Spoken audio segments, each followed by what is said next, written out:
This is author Scott Ryan, and we had him on the show recently to talk about his newer book, which is all about movies in the 90s. Great conversation.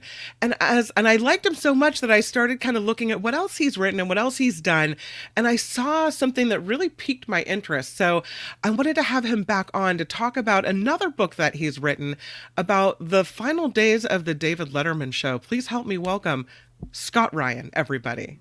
Thanks Hi. for having me back. And, a lot of people do call me Ryan Scott, and I'll answer to anything. You can say Okay. dude, buddy, or Ryan, or Scott. Whatever you got, I'll If respond to. if I call you Ryan Scott, it's because I have said that name so many times that but I'm trying really. I have it in big caps. I flipped it around, so I I shouldn't understand. make the I'll answer mistake. to anything, McAllister Kim. Thank you.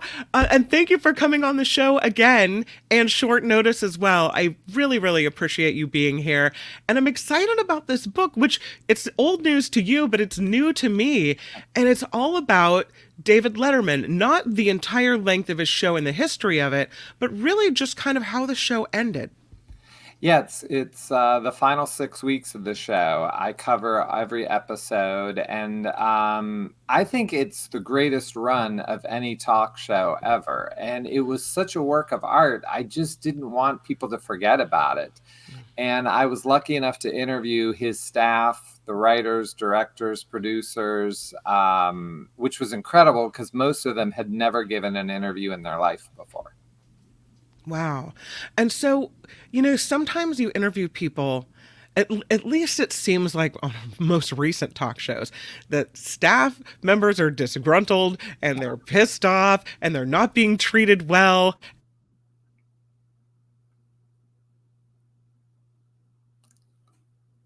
And I'm Oh, Kim, I think your connection dropped a little bit. You're in the Oh, middle oh, of your oh. question. I'm so sorry. I was saying, I sometimes it happens to me. I'm sorry. I was saying, so sometimes recently in some talk show hosts, their staff has been disgruntled, and maybe they think the talk show host is kind of diva-like.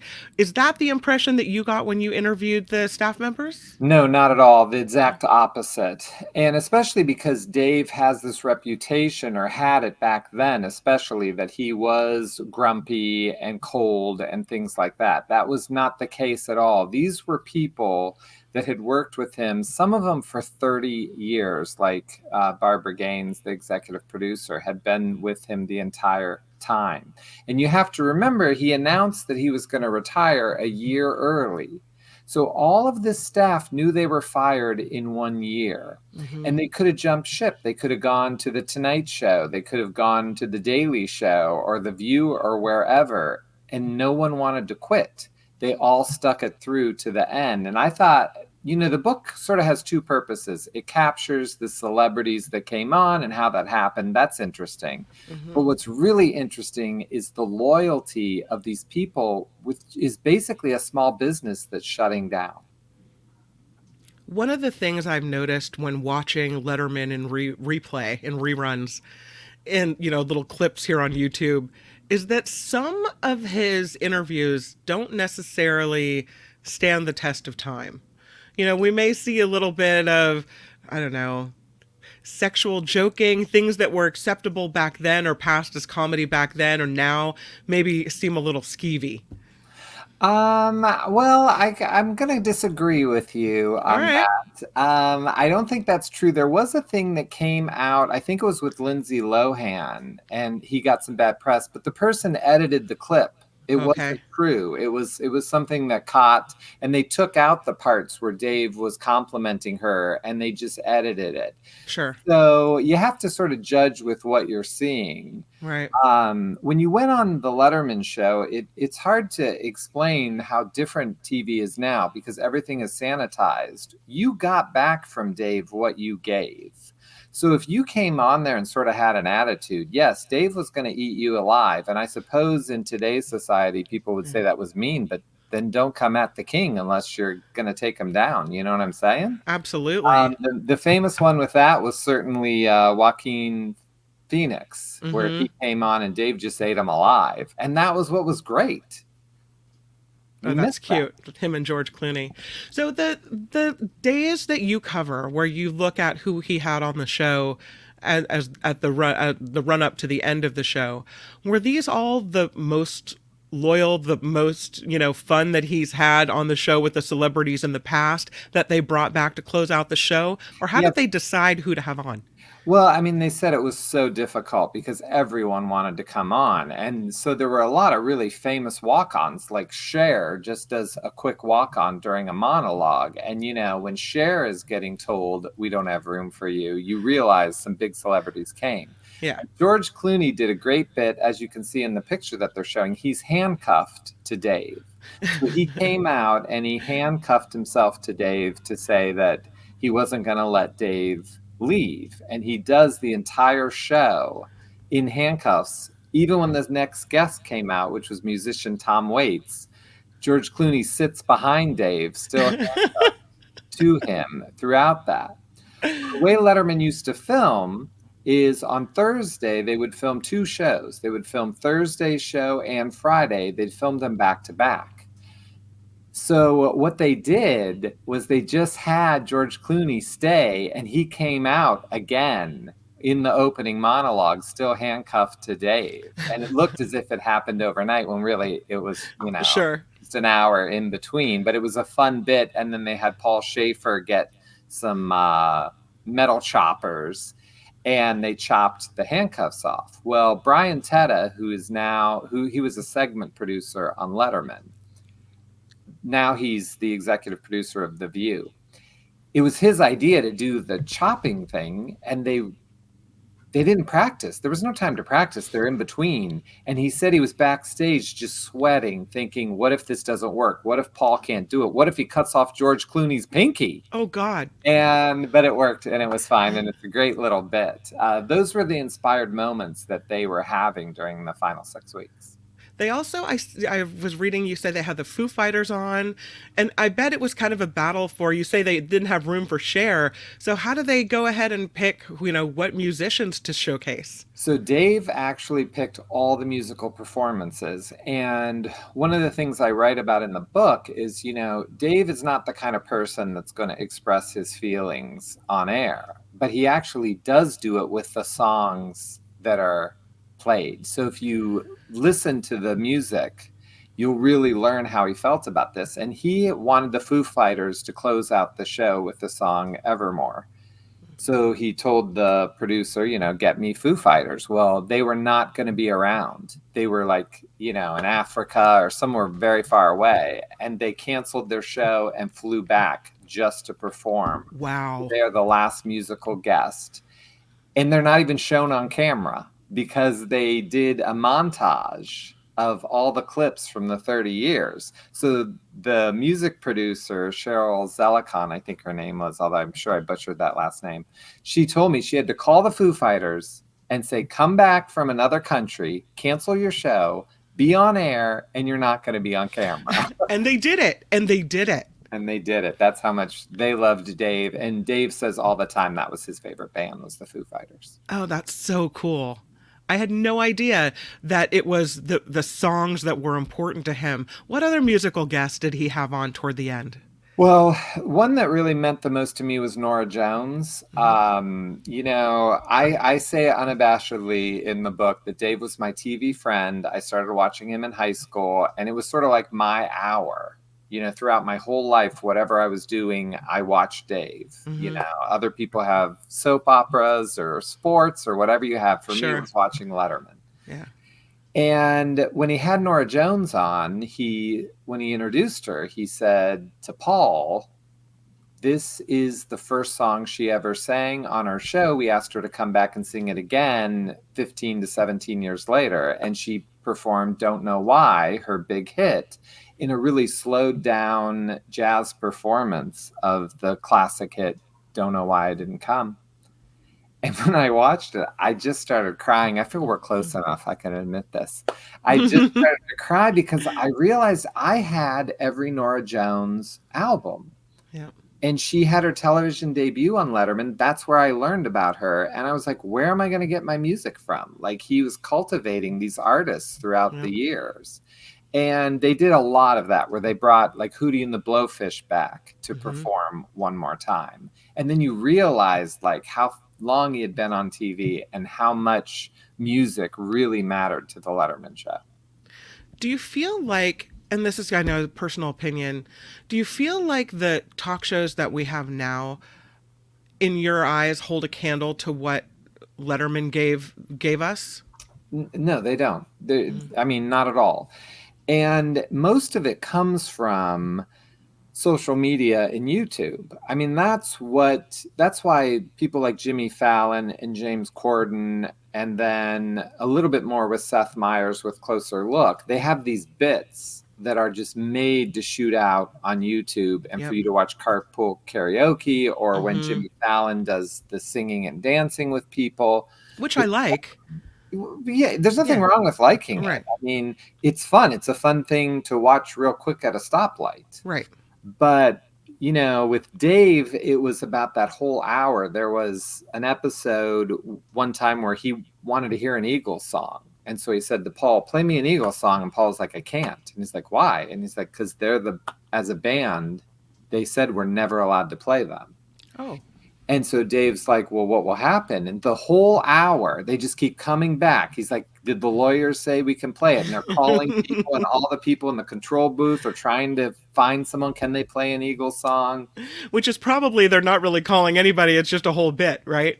Well, no, I mean, Dave really would expect it. I interviewed the director of him, and he would say Dave would plan the show and then immediately throw it out to make everyone behind the stage Go crazy, run have around. ramble and say like, I want hamburgers for everyone in the audience. And then by the end of the show, they're passing out hamburgers. That kind of loose play, that's not a YouTube clip because Yeah. he's bringing it up every commercial and he's Yeah. talking about it with the guests that come out. And that looseness of television really came from Johnny Carson, which comes from Steve Allen, and it keeps going back. Hmm. That was television that was broadcast. We don't really do that now. Now, we don't want to say anything bad about the Eagles because they're afraid someone's going to get sued and they want to get that song. And it was just for fun. You know what I mean? There wasn't bad intentions. It was just fun. It's funny what you just said about David.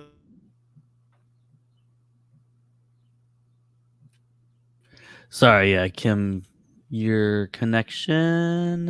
Oh, usually I'm back like within 2 seconds. I'm sorry. You're back. Yeah, you're back. But I'm glad you're here, Albert, because I was saying that what he was describing, what Scott's describing about David Letterman kind of making everybody scramble before the show and making the show better in that way is kind of what we go through with Mark Thompson. Because he does the same thing where right before the show he'll say, "Oh, I just saw this story and I want this and let's do that and so it's the same kind of thing, but it also it increases the energy of the show and makes everything fresh and fun, and you never know what's going to happen.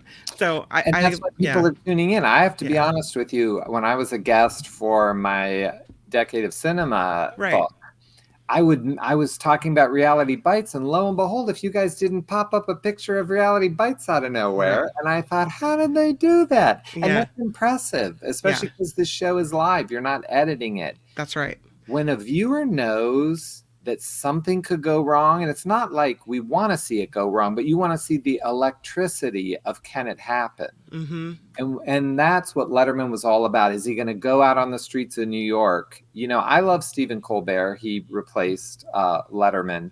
But I mean, how many times do we see Stephen Colbert just walk out that door? He's right on Broadway. I personally Right. have never seen him do it. No. Dave was always walking out, interacting with people out there, bringing him in and bringing that level of danger. And it's why you wanted to stay up and watch it live so you could talk about it. I mean, is it as fun to share a YouTube video? I don't know. Yeah. I also really like Craig Ferguson a lot. I was sad when he left. He had this thing where he kind of, I don't know, he would get really close to the camera, almost like, he had this personal connection with the viewer that was watching. And I've never seen anyone else do that quite as well. Yeah, Craig was a special person as well. I actually liked Tom Snyder. That was before, I think two before him, because I guess it was Craig Kilborn before Hmm. Craig Ferguson. And also, didn't Ferguson have like a skeleton that would talk? Yeah, that's Robot? Jeff. Jeff Yeah. the robot. Yeah. We have Jeff on the show a lot. Does he say much? What now? I bet you he doesn't freak out when you freeze, huh? Nope, he doesn't. He just takes it in stride. Yeah, that's so funny. Yeah, I don't know. I've been having this freezing problem where I freeze and then 2 seconds later I'm back. So I don't know what's happening with me. But back to David Letterman. Nowadays, and I don't know if he's still doing it, but then he started putting out these kind of one-on-one special videos that he would do, and they're really good. Yeah, it's called My Next Guest. Hmm. And he just released one with Miley Cyrus. It's on Netflix. It just came out, I think, this Wednesday. And I watched it. It's so good. I'm not against or for Miley Cyrus. Hmm. I like her, but she obviously wasn't my age group. I don't Hmm. know a Hannah Montana from a Hannah, Idaho. But look at that. They've got the I Miley know. Cyrus picture up. I didn't tell him I was going to mention it. Nope, that's And my friend boom, Albert. He's on it. Yep. they got it. And it's a great interview. It made me like Miley Cyrus. It made me actually go out and sample her music because I learned a lot about her. And anyone who's even half interested in her, I suggest watching it. It's really, really a good interview. Dave is a spectacular interviewer. He really is. Kind of puts people at ease with his humor and yet is very, very prepared and knows it. But you wouldn't think that, right? Well, Because it right. seems like more of a conversation and less of a here's a bullet list of questions I want to ask you. It flows. Yeah, and he also used to have scientists on all the time and was Mhm. very interested in global warming way before that was the thing. Always had things on solar power. And again, this is way back in the day. I mean, I learned a lot. I don't think those guests are really being booked on late night television anymore. It's No. just who has a movie? How can we what network am I on? I'm just pushing the network TV shows, which Yep. Dave had to do, but he always did it a little smarmy. And that could be why, as you're saying, when you watch some of these clips, it seems shocking. But like, if you came from my generation, I'm Gen X, like you love that. Like, bite the hand that feeds you. Like, I'm still doing it. That's awesome. Any other interesting stories pop up when you're doing all these interviews? Yeah, I mean, I think the most moving part of those last 6 weeks was Norm Macdonald. Mhm. He was the last stand up to do comedy on The Late Show. And it is an incredible performance. I mean, every single person I interviewed, and like I said, I even interviewed the lady who ran the HR department. They all singled out Norm Macdonald's last appearance as their favorite. His stand up routine is spectacular, but then he actually breaks down crying at the end when he pays tribute to Dave. And, how many times do you see a stand up comic like Mm-mm. actually be moved to tears Yeah. because he does Dave's first bit he ever heard to end his set? And it's really moving. And it kind of, you can see Dave is like shocked by this because Norm Macdonald was not the most warm, and cuddly comedian. That wasn't his bit. But it really is something. If you're going to YouTube anything, YouTube Norm's last stand-up routine. It's incredible. What were some What were some of my favorite moments? Here I am again. I'm sorry. What were some of your very favorite segments on the Letterman show? Um, well, I'll tell you, I loved when Dave told a story. Hmm. So his desk piece, like, they wrote a comedy piece and he would be doing whatever, the CBS mailbag or Will It Float or Right. dropping things off the top of the building. I loved And they've that. got all ready to go. And then Dave is going to tell a story Yeah. from his life, getting a speeding ticket, or if he's just going to talk about someone in the audience. Those were my favorite moments Right. because that's when you just see how naturally funny Dave was. And it sort of shaped me as a storyteller connecting what happened off screen. When I do a performance like this, if we can call what I'm doing here a Yeah, performance, I love appearance. to Yeah. listen to what happens right before. Yeah. And then I usually, like if I'm on the radio, then I mention something that came in because then you have that nexus with the host that lets them know you were paying attention. Absolutely. I learned all of that from Dave. How to do that, how to make this, how to make a moment with your audience, even if everyone doesn't get it. People might not have been listening to the guest before me and they're not know why I'm saying that, but I love to do that. Yeah.